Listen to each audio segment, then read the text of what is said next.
Mohon tunggu sebentar, sambil menunggu waktu teman-teman yang lainnya bergabung. Eh, Terima kasih atas kehadiran Ibu Kepala Sekolah dan juga Bapak Ibu sekalian.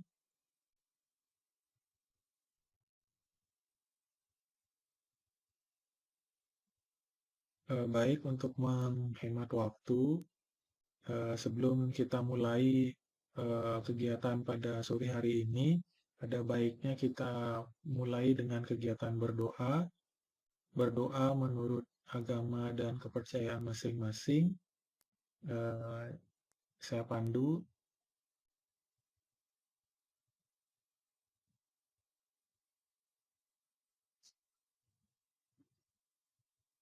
Berdoa selesai. Terima kasih sekali lagi kepada Bapak Ibu guru yang sudah berkenan hadir pada sore hari ini dalam kegiatan diseminasi kita berkaitan dengan kegiatan disiplin positif yang dapat kita terapkan di sekolah maupun di kelas. Ini merupakan rangkaian kegiatan guru penggerak, yaitu ditugaskan untuk mendiseminasikan materi atau apa yang sudah didapatkan selama mengikuti kegiatan guru penggerak.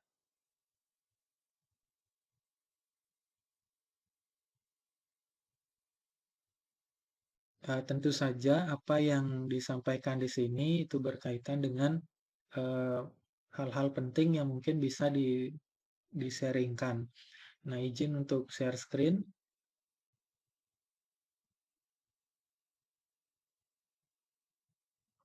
Baik, kita mulai kegiatan pada sore hari ini berkaitan dengan diseminasi disiplin positif ini. Baik, kita mulai mengenai kegiatan diseminasi disiplin positif di sini. Diseminasi disiplin positif itu saya bagi menjadi beberapa topik yang akan kita bahas. Yang pertama berkaitan dengan disiplin positif dan nilai-nilai kebajikan universal. Yang kedua mengenai teori motivasi, hukuman, penghargaan, dan juga restitusi. Yang ketiga berkaitan dengan keyakinan kelas.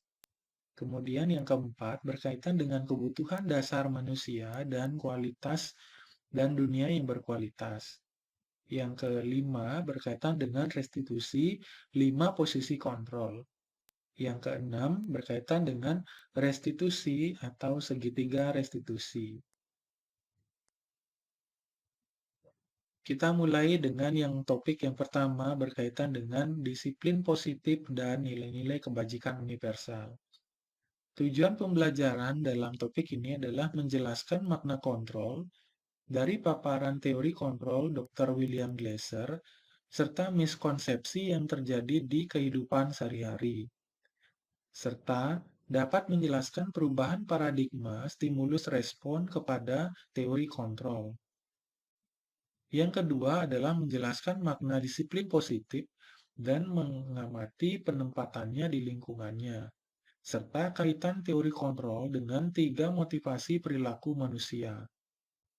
Yang ketiga yaitu menjelaskan pentingnya memilih dan menentukan nilai-nilai kebajikan yang akan diyakini dan disepakati seluruh warga sekolah sehingga telah tercipta sebuah budaya positif. Adapun penjelasan dari masing-masing tujuan pembelajaran yang pertama adalah menjelaskan makna kontrol dari paparan teori kontrol Dr. William Glasser serta miskonsepsi yang terjadi di kehidupan sehari-hari serta dapat menjelaskan perubahan paradigma stimulus respon kepada teori kontrol. Psikiater dan pendidik Dr. William Glasser dalam kontrol teori meluruskan beberapa miskonsepsi tentang makna kontrol. Yang pertama berkaitan dengan ilusi kontrol guru mengontrol murid. Pada dasarnya, kita tidak dapat memaksa murid untuk berbuat sesuatu jikalau murid tersebut memilih untuk tidak melakukannya, walaupun tampaknya guru sedang mengontrol perilaku murid. Hal demikian terjadi karena murid sedang mengizinkan dirinya dikontrol. Saat itu, bentuk kontrol guru menjadi kebutuhan dasar yang dipilih murid tersebut. Teori kontrol menyatakan bahwa semua perilaku memiliki tujuan, bahwa perilaku bahwa terhadap perilaku yang tidak disukai. Ilusi yang kedua yaitu ilusi bahwa semua penguatan positif, efektif, dan bermanfaat. Penguatan positif atau bujukan adalah bentuk-bentuk kontrol. Segala usaha untuk mempengaruhi murid agar mengulangi suatu perilaku tertentu adalah suatu usaha untuk mengontrol murid tersebut. Dalam jangka waktu tertentu, kemungkinan murid tersebut akan menyadarinya dan mencoba untuk menolak bujukan kita, atau bisa jadi murid tersebut menjadi terganggu pada pendapat sang guru untuk berusaha. Yang ketiga, ilusi bahwa kritik dan membuat orang merasa bersalah dapat menguatkan karakter. Menggunakan kritik dan rasa bersalah untuk mengontrol murid menuju pada identitas gagal. Mereka belajar untuk merasa buruk tentang diri mereka. Mereka mengembangkan dialog diri yang negatif. Kadang-kala sulit bagi guru untuk mengidentifikasi bahwa mereka sedang melakukan perilaku ini. Karena seringkali guru cukup menggunakan suara halus untuk menyampaikan pesan negatif. Yang terakhir, ilusi bahwa orang dewasa memiliki hak untuk memaksa. Banyak orang dewasa yang percaya bahwa mereka memiliki tanggung jawab untuk membuat murid-murid berbuat hal-hal tertentu. Apapun yang dilakukan dapat diterima, selama ada sebuah kemajuan berdasarkan sebuah pengukuran kinerja. Pada saat itu pula, orang dewasa akan menyadari bahwa perilaku memaksa tidak akan efektif untuk jangka waktu panjang, dan sebuah hubungan permusuhan akan terbentuk. Berikut merupakan tabel perubahan paradigma dari stimulus respon menuju teori kontrol. Yang saya sajikan di sini dalam bentuk kalimat-kalimat. Di dalam stimulus respon mengatakan bahwa realitas atau kebutuhan itu adalah sama. Sedangkan di dalam teori kontrol mengatakan bahwa kebutuhan kita berbeda. Selanjutnya, di dalam stimulus respon mengatakan bahwa semua orang melihat hal yang sama.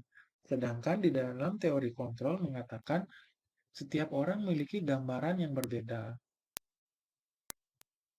Kita mencoba mengubah orang agar berpendapat sama dengan kita. Sedangkan menuju pada kita berusaha memahami pandangan orang lain tentang dunia. Dari prinsip perilaku buruk dilihat sebagai suatu kesalahan, menuju pada semua perilaku memiliki tujuan. Dari pemikiran orang lain bisa mengontrol saya, menuju pada pemikiran hanya Anda yang dapat mengontrol diri Anda.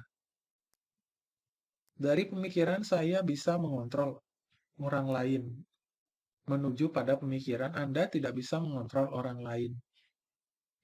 Dari pemikiran yang menganggap bahwa memaksa ada pada suatu bujukan yang gagal, menuju pada kolaborasi dan konsensus, menciptakan pilihan-pilihan baru.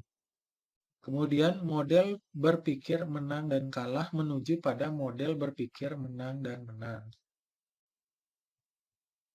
Tujuan berikutnya itu menjelaskan makna disiplin positif dan mengamati penerapannya di lingkungannya, serta kaitan teori kontrol dengan 3 motivasi perilaku manusia.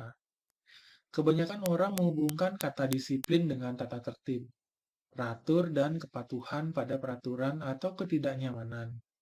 Menurut Ki Hajar Dewantara, untuk menciptakan murid yang merdeka, dalam konteks pendidikan, syarat utamanya adalah harus ada disiplin yang kuat. Disiplin yang dimaksudkan adalah disiplin diri yang memiliki motivasi internal. Jika tidak memiliki motivasi internal, maka perlu diperlukan pihak lain untuk mendisiplinkan kita atau motivasi eksternal. Disiplin diri dapat membuat seseorang menggali potensinya menuju pada tujuan mulia, sesuatu yang dihargai dan bermakna, menjadi suatu cara agar kita bisa mengontrol diri, menguasai diri agar lebih bertanggung jawab, sehingga dapat memunculkan nilai-nilai kebajikan universal. Tujuan berikutnya adalah menjelaskan pentingnya memilih dan menentukan nilai-nilai kebajikan yang akan diyakini dan disepakati seluruh warga sekolah, sehingga kelak tercipta sebuah budaya positif. Nilai-nilai kebajikan universal dimaksudkan merupakan nilai-nilai yang telah disepakati dan dijadikan pedoman dalam berperilaku yang dilakukan dalam tatanan kehidupan mendatang, tanpa memandang suku, ras, agama, maupun golongan. Adapun contoh-contoh nilai-nilai tersebut yang telah disepakati oleh berbagai institusi sebagai contoh misalkan di dalam konsep profil pelajar Pancasila, nilai-nilai yang dimaksudkan berkaitan dengan beriman, bertakwa kepada Tuhan Yang Maha Esa, berakhlak mulia, mandiri, bernalar kritis, berkebinekaan global, gotong royong, dan kreatif. Di lain pihak,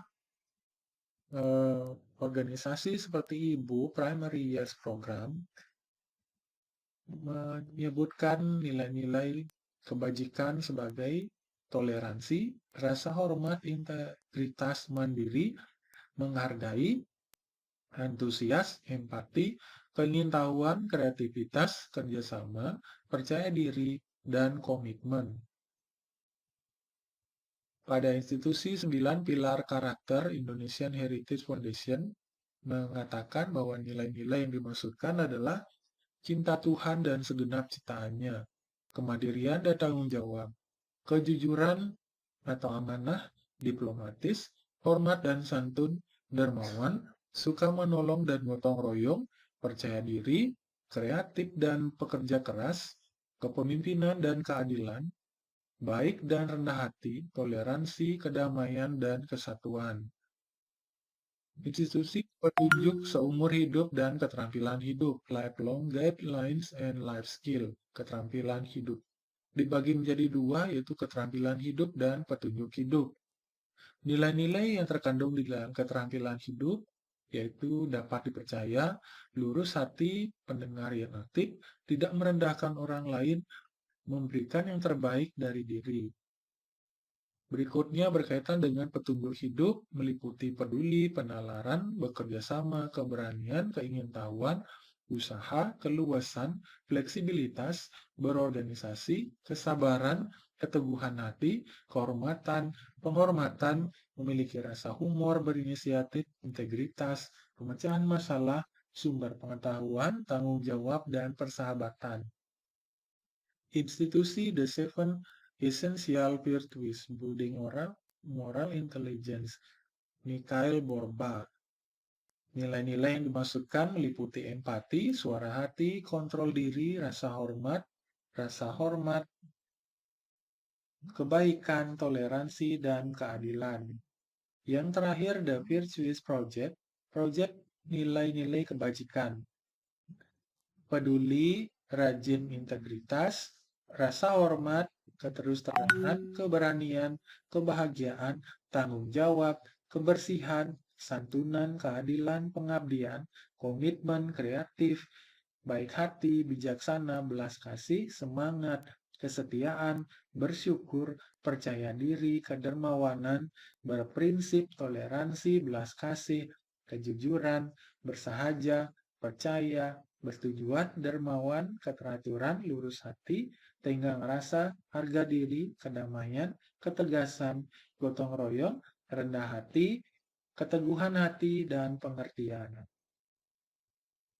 Selanjutnya kita lanjut ke topik teori motivasi, hukuman, penghargaan, dan juga restitusi.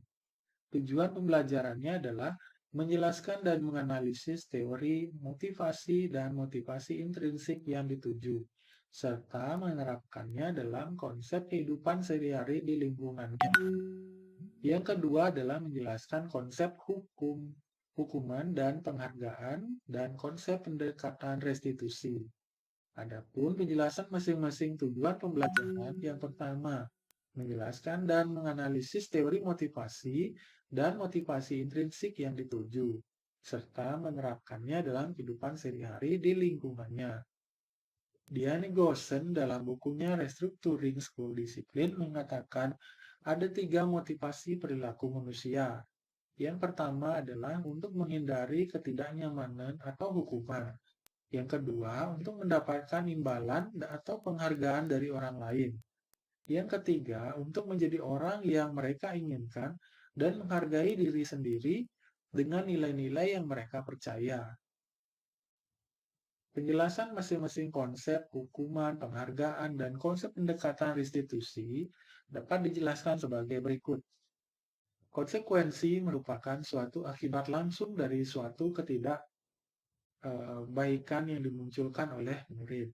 Sedangkan hukuman merupakan langkah terakhir yang ditempuh sebagai bentuk upaya tidak langsung yang diberikan sebagai upaya untuk mengembalikan murid untuk menjadi karakter yang lebih baik, sedangkan restitusi merupakan suatu upaya yang dilakukan secara bersama-sama untuk menguatkan nilai-nilai karakter yang telah dimiliki oleh murid ketika nilai-nilai tersebut mengalami penurunan. Kita lanjut ke keyakinan kelas. Adapun tujuan dari pembelajaran adalah menganalisis pentingnya memiliki keyakinan sekolah atau kelas sebagai pondasi dan arah tujuan sebuah sekolah atau kelas yang akan menjadi landasan dalam pemecahan konflik atau pemecahan masalah di dalam sebuah kelas atau sekolah. Yang kedua adalah menjelaskan proses pembentukan dari peraturan-peraturan beralih ke keyakinan kelas. Adapun penjelasan dari masing-masing tujuan pembelajaran tersebut, yang pertama berkaitan dengan menganalisis pentingnya memiliki keyakinan sekolah, kelas sebagai fondasi dan arah tujuan sebuah sekolah atau kelas yang akan menjadi landasan dalam memecahkan konflik atau permasalahan di dalam sebuah sekolah atau kelas. Penting karena keyakinan disusun atas usaha bersama, sedangkan peraturan dibuat dari satu belah pihak dan harus ditaati bersifat memaksa. Sedangkan menjelaskan proses pembentukan dari peraturan-peraturan beralih ke keyakinan kelas. Adapun tahapan menciptakan program kebajikan. Yang pertama adalah melihat kembali daftar kebajikan yang telah disusun bersama. Kedua, menentukan nilai-nilai kebajikan yang ingin dijadikan perhatian utama. Yang ketiga, menyempurnakan berbagai daftar nilai kebajikan dalam kelompok. Yang keempat, membuat poster sebagai media untuk menyampaikannya untuk mengingatkan kembali. Pembentukan keyakinan sekolah atau kelas itu memiliki sifat-sifat. Yang pertama, keyakinan kelas bersifat lebih abstrak dari peraturan yang lebih konkret. Yang kedua, keyakinan merupakan pernyataan universal. Ketiga, keyakinan dibuat dalam bentuk positif. Keempat, keyakinan dibuat tidak terlalu banyak agar mudah untuk diingat. Kelima, dapat diterapkan. Keenam, semua warga kelas berkontribusi dalam pembuatannya. Dan yang ketujuh, melakukan peninjauan dari waktu ke waktu. Nah, berikut merupakan contoh dari keyakinan kelas. Keyakinan kelas dibuat atas dasar kesepakatan bersama. Singkat sehingga mudah untuk diingat dan diterapkan, selama menggunakan kalimat yang positif. Adapun contoh dari keyakinan kelas, contohnya misalkan, setiap anggota kelas perlu belajar, setiap anggota kelas perlu senang, setiap anggota kelas perlu melakukan tugas, setiap anggota kelas perlu saling menghargai, setiap anggota kelas perlu merasa aman. Begitu selanjutnya. Di dalam penerapannya, ada perilaku yang tampak seperti dan tidak tampak seperti. Sebagai contoh misalkan nilai-nilai rasa hormat. Yang tampak misalnya datang tepat waktu, yang tidak tampak sepertinya sering hadir terlambat. Kemudian yang tampak menyapa teman atau guru setiap hari. Yang tidak tampak tak acuh kepada teman atau guru. Yang tampak mengembalikan barang teman yang telah dipinjam dan mengucapkan terima kasih. Tidak tampak seperti contohnya adalah tidak mengembalikan barang yang telah dipinjam dan meletakkan sembarangan. Hal ini bila dinyatakan di dalam diagram Y seperti gambar, ada perilaku-perilaku yang terlihat, terdengar, dan juga berperilaku. Untuk perilaku yang terlihat, contohnya misalkan berempati terhadap perasaan orang lain, memegang barang milik orang lain hanya dengan izinnya, mendengarkan dengan seksama, senantiasa berbuat baik, berbagi. Hal-hal yang terdengar contohnya, satu orang berbicara, yuk saya bantu. Kita bisa menyelesaikan ini bersama. Terima, tolong ya, permisi, boleh saya pinjam, nanti akan segera saya kembalikan. Itu contoh yang terdengar. Berperilaku misalkan, tersenyum ramah, memberikan salam hormat, berjabat tangan, meletakkan tangan di dada, atau saling. Memberikan ruang bekerja, postur tubuh yang tenang. Contoh perilaku dapat juga dilakukan dengan curah pendapat antara guru dan murid di awal pembelajaran. Contohnya, apa yang dilakukan oleh guru, apa yang patut dilakukan oleh siswa. Contohnya yang dilakukan oleh guru, mengajar, mendidik, menjawab pertanyaan, memberikan nilai, mengatur kelas, menegakkan peraturan kelas, menjalankan keyakinan kelas, peduli terhadap semua murid. Sedangkan apa yang dilakukan oleh murid, contohnya adalah belajar, mencoba, menghasilkan yang terbaik dari diri sendiri, bertanya jika tidak paham, mengikuti peraturan, menjalankan keyakinan kelas, mendengarkan, memeriksa tugas kembali, dan masih banyak lagi. Kita lanjut pada topik yang keempat, yaitu kebutuhan dasar manusia dan dunia yang berkualitas. Adapun tujuan pembelajarannya adalah yang pertama menjelaskan kebutuhan dasar yang menjadi motif dari tindakan manusia, baik murid maupun guru. Menganalisis dampak tidak terpenuhnya kebutuhan dasar terhadap pelanggaran dan tindakan yang tidak sesuai dengan nilai kebajikan. Yang ketiga, mengidentifikasi peran guru dalam upaya menciptakan lingkungan belajar dan pemenuhan kebutuhan anak yang beragam. Penjelasan masing-masing tujuan pembelajaran. Menjelaskan kebutuhan dasar menjadi motif dari tindakan manusia baik murid maupun guru. Ada 5 kebutuhan dasar manusia, yaitu yang pertama bertahan hidup atau survival. Yang kedua kasih sayang dan rasa diterima, love and belonging. Yang ketiga kebebasan atau freedom. Yang keempat kesenangan atau fun. Kelima penguasaan atau power. Menganalisis dampak tidak terpenuhinya kebutuhan dasar terhadap pelanggaran dan tindakan yang tidak sesuai dengan nilai kebajikan. Sebagai contoh, Dinda seorang anak kelas 3 SD. Begitu tiba di rumah, dia menangis dan mengadu pada ibunya bahwa dia benci pada Ibu Rani.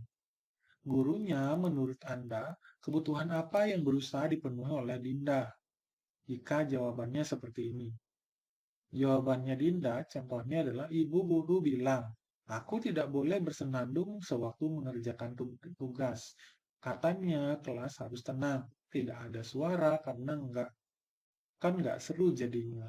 Kebutuhan dasar yang disampaikan oleh Dinda adalah kesenangan. Ibu guru tidak menyapaku hari ini, padahal aku pakai jepit rambut baru. Kebutuhan dasarnya adalah rasa kasih sayang dan rasa diterima.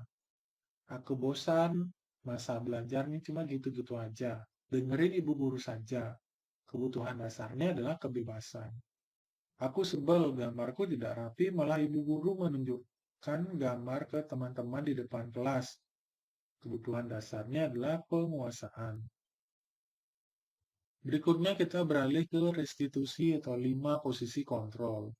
Tujuan pembelajaran yang dicapai adalah yang pertama melakukan refleksi atau praktik disiplin yang dijalankan selama ini dan dampaknya untuk murid-murid.